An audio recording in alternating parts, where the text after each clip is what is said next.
bruh, I can't believe they actually managed to save Naruto. I thought that what was gonna happen is when they win the fight and they're about to teleport Naruto away, then maybe Code swoops in or something like that after detecting that Boruto has been defeated, and then he stops them, and then they all, kind of lose, and Kawaki gets left behind because, Code manages to capture Kawaki and then Boruto escapes, right? And then maybe that is how the whole, first page of the first chapter kind of plays out. But because they saved Naruto, then that means that that whole situation has nothing to do with Naruto being captured, because now he is saved, he has been rescued, right? So that's explained. That's the first thing that it's explained. And the second thing is that Kawaki's arm has been fixed in the first page, and knowing that Amado is the one who is probably or most likely in charge of all the Kara members and all the alterations that is made on their body, that basically means that Amado does join Konoha, or at least he does work with Konoha in some way, and that is possibly the explanation as to why Kawaki's hand is fixed, because Katasuke actually said in this chapter that he doesn't know how to fix Kawaki, or he doesn't know how to solve the problem because the technology is far beyond his knowledge. Then Sumire basically tries to drug Kawaki, and Kawaki's like, nah nigga, not today. I like the whole idea of Naruto being saved, right? And I dislike it at the same time. Here's the positive and negative.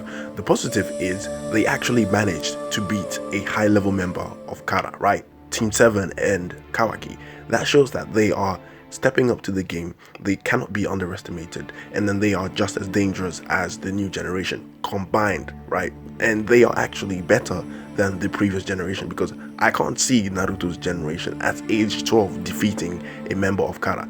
That requires a lot of talent, it requires a lot of precision, accuracy, and hard work. I don't see the generation of Naruto actually doing that. Okay, so that's the good thing. It shows that the new generation have what it takes to keep up with the older generation, which are strong, right? Now the negative side is this: Naruto and Sasuke serve as a safety blanket for everyone in Konoha. Number one is because they are the strongest on the planet, right? So therefore, if any threat, or should any threat be too much for the world to deal with, Naruto and Sasuke can easily deal with the threat. Number two is, if Naruto and Sasuke are basically dealing with all the high level threats, that doesn't really encourage the new generation to try and improve. Like, say for example, Boruto says he wants to be like Sasuke. What does that even mean? Does he want to be a shinobi like Sasuke, as in, does he want to, live his life like Sasuke, or does he want to become strong? And if you want to become strong for what reason? To protect who? All these ninjas. Okay, you want to protect your family, but protect your family from who? All these threats are already, accounted for by Sasuke and Naruto, right? So it's like, who are you, getting strong for? The reason is not strong enough. If there was no one to defend you from all these threats, then yeah, it would be a very, very, valid reason for you to get stronger. But if you have a safety blanket, then you're not going to push yourself as much as you should. And I think Naruto and Sasuke being defeated, or being sealed away, would have been the the opening, the actual valid reason for people to train, because now they're in danger. Their safety blanket has been lifted, right? And they have to train in order to compensate for what they've lost. So yeah, that is the negative. But either way, I'm happy with either outcome, to be honest with you. So then we flash, or we skip a scene to Amado and kashinkoji. So Amado basically prepares a few material to do the work. We don't know what that is, right? Maybe it is to create a new human being or something, but whatever it is, kashinkoji knows about it. So Amado tries to escape. Kashinkoji summons the boiler gamma, right, the toad, and then Delta basically turns up in the scene. She basically says that this is treason, and if they're thinking about doing it, she will have to step in and snitch, right? But then what happens is, then actually note here that kashinkoji asks Amado for permission to engage with Delta. He says, do you mind if I take her out, because that's what he was going to do. And Amado says, yeah, nah, don't even bother.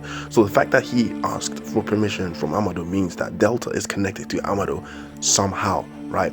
Or maybe it just so happens that Amado was the one who created the Delta kind of thing. I think that is what's going on here. And maybe his wish to Jigen or Ishiki Otsutsuki was for him to somehow breathe life into Delta, because remember, Otsutsukis have the power of creation because of the Rinnegan, right? So they can do that. They can breathe life into, you know, people with the Rinnegan can do this. Sasuke has the Rinnegan, he can do this.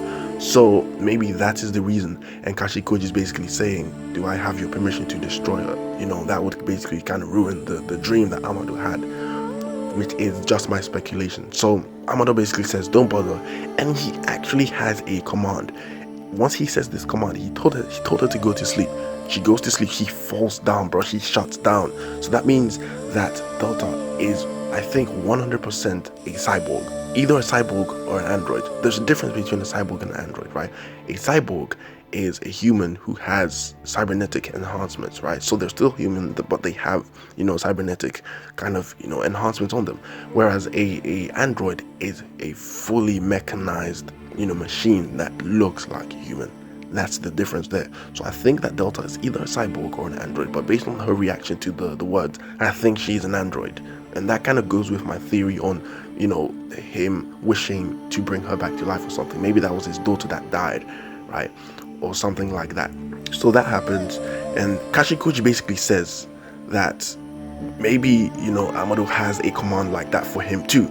That basically confirms that Kashinkoji is not a regular human. That means that he also has been edited, and if that is the case, that could also mean that every single member in Kara has been edited, and Amado is the guy who pulls the strings. This is like Dragon Ball Z all over, where Amado is Dr. Gero, and he has his androids or his, you know, cybernetic humans that he created, and he has special commands. So this is like a better version of Dr. Gero, and he actually uses voice command to command, you know, his androids to do whatever. So Kashinkoji has been confirmed to be edited, and yeah, Amado might probably have some kind of command to control Kashinkoji in case of an emergency. If that is the case, right, I wonder if Jigen himself has been edited by Amado, and if that is the case, then Amado could also use a command to turn him off. So we get seen with Sasuke and his entire family, and the Mitsuki kind of swoops in and he gives us the important information, which is the most important part of the entire scene. I don't care about Sarada, right? She's gonna recover. So the most important part of the scene is that they confirm that, number one, the karma seal is a means for an Otsutsuki to resurrect themselves. So I remember I came up with that theory a while ago when, you know, we were still speculating on what the karma seal actually is. And yes, I was actually right in one of my videos. It doesn't just give you power, right, of the Otsutsuki. It actually allows them to use that to resurrect themselves. And I was right, Momoshiki is not dead. He still exists within the karma seal. And within the karma seal, it acts as a plane. So I feel like when Momoshiki died, right, and he actually grabbed Boruto's palm within that plane, I think that's where he resides, and that's how he's going to communicate with Boruto if he has to. So he actually exists, and the karma seal is a means for Otsutsukis to revive themselves. It has been confirmed. Sasuke also says that he feels like Jigen was a vessel for someone else. So because he said that, that means that Ishiki Otsutsuki, or whoever is controlling Jigen's body, is an Otsutsuki that has been defeated. And we know that this Otsutsuki, Ishiki, is actually Kaguya's partner, right? And it kind of makes sense why Kaguya was the only Otsutsuki that popped up on Earth. It's because her partner was probably defeated and he needed to find a vessel, right? And he had a vessel, and that is why we didn't see Ishiki or any mentions of him at all. So the question is, who actually defeated Ishiki Otsutsuki? The answer is probably, you know, gonna be someone else who's not from planet Earth, and I'm actually gonna make a video discussing that. I think probably tomorrow. So Amado is the MVP of this chapter because he pulls up in Konoha and he basically turns Shikadai into his dog, bro. He puts a collar on this nigga, and then he basically says, let me speak to your dad. So everyone is connected to him, and he basically says that he wants to defect to Konoha. I don't understand why he would make such a move, because remember, the strongest person on the planet, or the strongest people on the planet, were Naruto and Sasuke.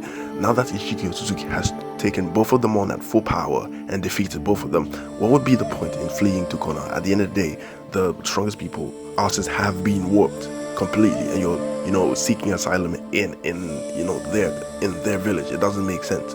If anything, Jigen could possibly swoop back into Konoha, like Shikamaru said with Kawaki's karma seal, and defeat Naruto and Sasuke all over again. Remember, Jigen doesn't really have to recover like that. All he has to do is just sit down and he charges right back up. So he can easily recover faster than Sasuke can or Naruto can, I believe. And that basically marks the end of the chapter. Amado is an MVP because he basically handled every single person in Konoha without having to lift a finger to wave a sign or make a jutsu. So yeah, I'm going to be making a video talking about who possibly defeated Otsutsuki. I want to know your thoughts in the comment section down below. This chapter was absolute madness. With that being said, I have nothing more to say. Check out some of the videos at the end, and bye.